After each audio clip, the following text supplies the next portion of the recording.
परदेशमा थुनियो कसै कसैलाई।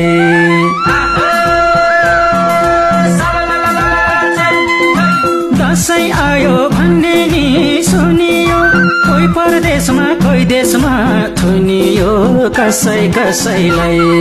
सम्झना छ कसै कसैलाई, हाँसे खुसे मनाऊ अहिले दसैँलाई। हाँसे खुसे मनाऊ अहिले दसैँलाई।